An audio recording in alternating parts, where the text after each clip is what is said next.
Welcome to Sportlink, an entertaining sport talk show that showcases topical Gambian and international sport news. It is a vibrant and fast-paced program with a direct and concise reporting approach. The main aim is to bring to light the various sporting activities and events in the Gambia and around the world, celebrate sport personalities and highlight the key achievements in the Gambian sport arena. This will further enlighten the community and increase the interest and knowledge of sports locally. On the news segment, we will bring you the Gambia's exit in the 7th edition of the wrestling competition that took place in Dakar. Stay tuned to our interesting Suma Legend interview as we bring you Ibrahim Amane, the GFF, that's the Gambia Football Federation Technical Director. And on the viewpoint, we will be talking about the Gambia being in a gloomy mood after being defeated by Namibia. These and many more coming up on today's episode. Thank you very much for joining us. I'm your presenter, Siracho. Thank you very much for watching and welcome to the news segment. The Gambia Wrestling National Team has been eliminated from the 7th edition of the ECOWAS Wrestling Championship in Dakar by Niger. 13 ECOWAS countries took part in the competition, with Gambia sending 5 wrestlers to compete in different categories. Wrestlers Papa Sow, Rambo, Leket Bubara, Viper and Move Up Soldier represented the Gambia in the 66, 76, 86, 100 and 120 kilograms categories respectively. The Gambia, which was in Group D, took first position ahead of Guinea-Bissau, Burkina Faso and Togo. But the team were eliminated in the semi-finals by Niger following a controversial decision by the referee, with the Gambian team officials bitterly protesting against the decision, claiming it was unfair and baseless.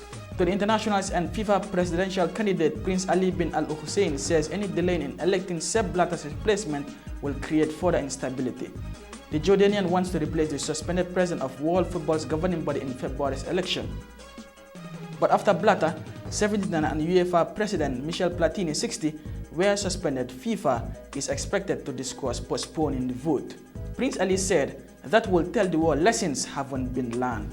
Swiss Blatter and Frenchman Platini, a FIFA vice president, are both appealing against their 90-day suspensions. General Secretary Jerome Valk is also suspended, with all 3 denying any wrongdoing. CAF boss Issa Hayatou is interim FIFA president. Platini maintains he will stand for election on February 26th to replace Blatter.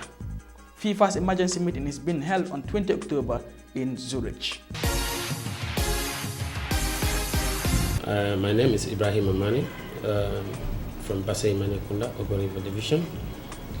Currently, I hold the following position: Technical Director of Gambia Football Federation, CAF Education Officer, and CAF Panel of Instructors for Coach Education. My career started at Kowakunda Primary School in the Ogo River Division, and I got to Newsroad High School with the likes of Tafa Amani, Tafa Minte, Alkali Diba, and Michael Demba. I also make the list of schoolboy internationals from Hawks Football Club, joining the ranks of Asisco, Shendu. But I was different because all those players were hailed from the Greater Banjul area. For me, I was coming from the regional background. So I was the second player from the regions to captain the senior national team. The first was Ablai Jallo, commonly known as Star Jallo. He is the first vice president of the Gambia Football Federation. Simple. For poor kids in the regional settlement, football was a way of living a popular life, actually. And basically, you make friends, and then you want to lead a healthy life. So mainly, it's only later that I realized there's more to football. But then, in the regions, you want to be within your peers to build the confidence. And when you are a good footballer, you have a leading and a popular role. So basically, I had an opportunity to play for the Nigerian Premier League for Iwanyawo, and I had an opportunity to play for Blackpool and Eastern Lions in Sierra Leone.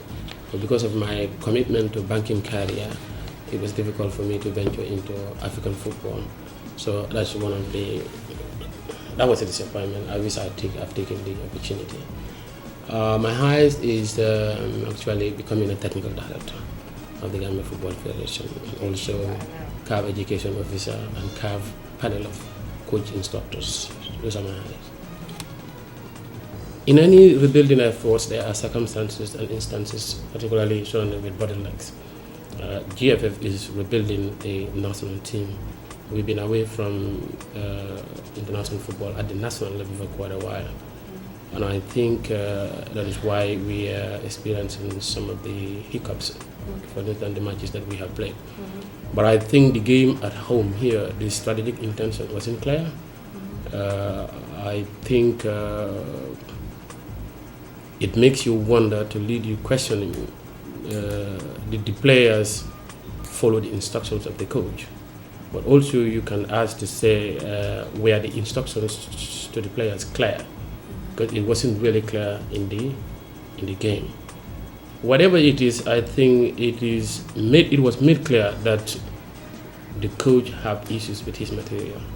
That is, he do not adequately know the ups and downs of the players that he has. I think one thing that is clear, that is he opted for physical and athletic players in the game. Instead, he should have played players with craftiness that will have the ability and attitude going forward. You are aware that we lost in Namibia day before yesterday 2-1. The fixtures that he played in Namibia would have been the home fixture in attacking football. If he had played that fixtures at home, we would have at least have a home victory. And then we can go, the team that he played here, we can put up a resistance in Namibia. But unfortunately, it was the other way around.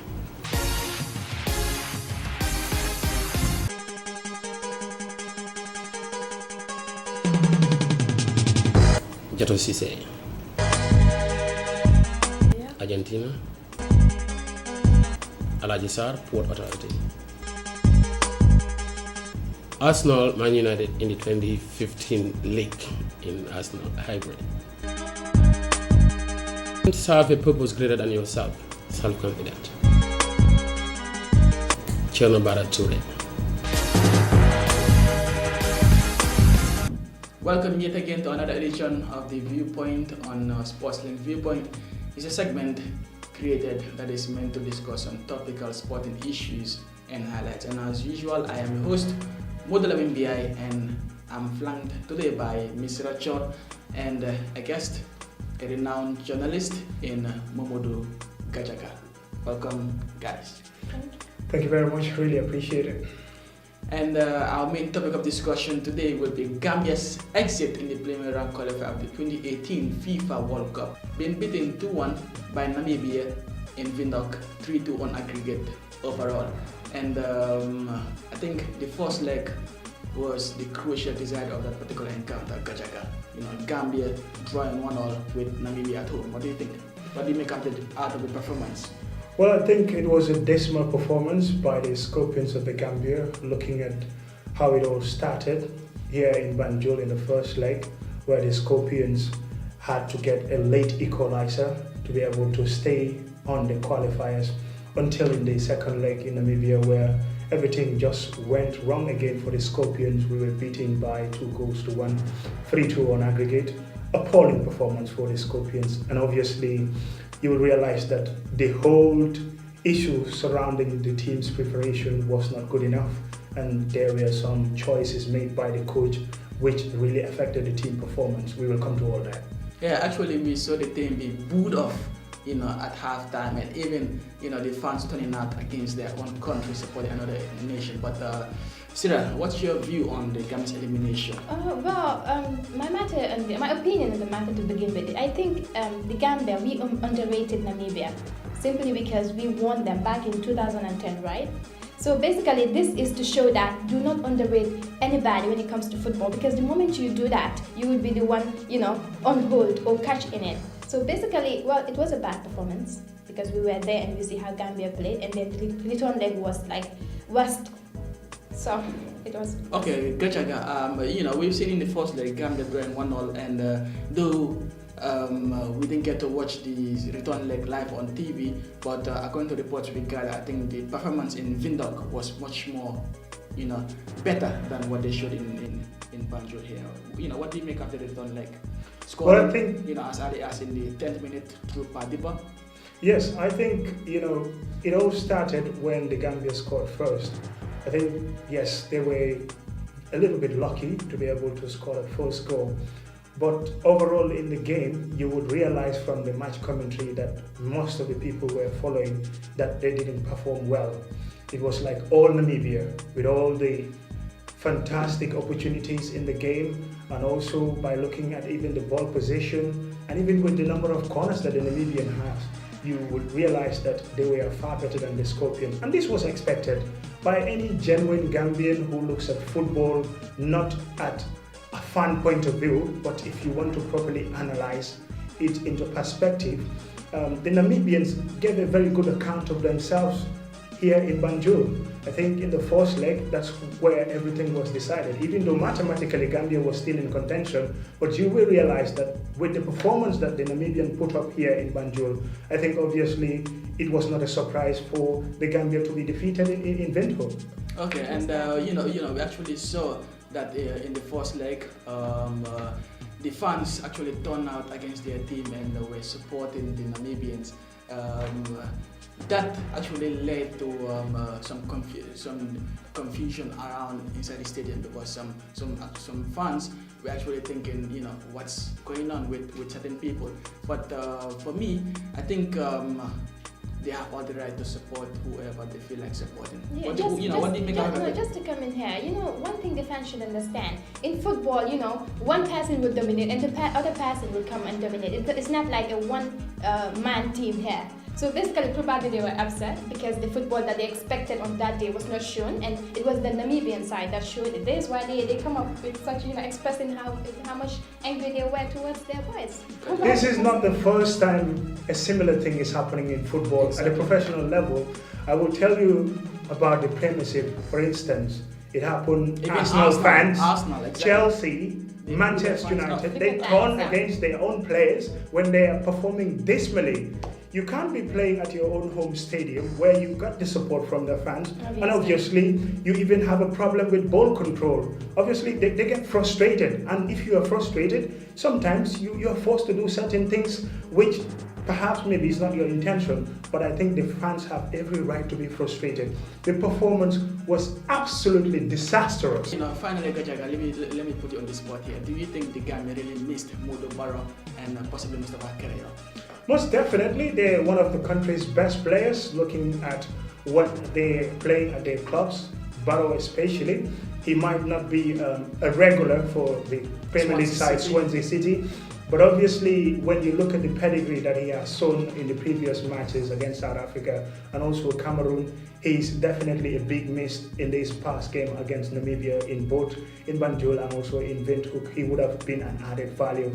Unfortunately, he could not be with the team for obvious reasons. Well, the coach will always say personal reasons, and Modubaro will say something else, but we definitely await for the final reason why Modubaro didn't come to attend that game. Thank you very much, Gajaga, and I'm afraid that's the end of this edition of Viewpoint, and many thanks to our special guest, Mr. Momodu Gajaga, Sirachor, and Ahmed Namibia. Let us know what you make of Gambia's exit in the World Cup qualifiers, beating 2-1 away in Windhoek and 3-1 aggregate.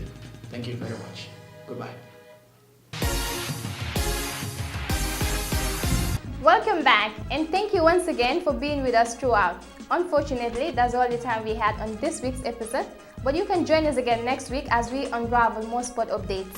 For the repetition of the show, you can check us out on YouTube. Also, don't forget to like our Facebook page, and for those of you who love tweeting, you can tweet us as well. In order to keep the longevity of the show, sponsors are highly welcome by contacting GRTS Marketing. On that note, have a wonderful Saturday. On behalf of the entire Sportlink crew, I remain your presenter, Sirachor.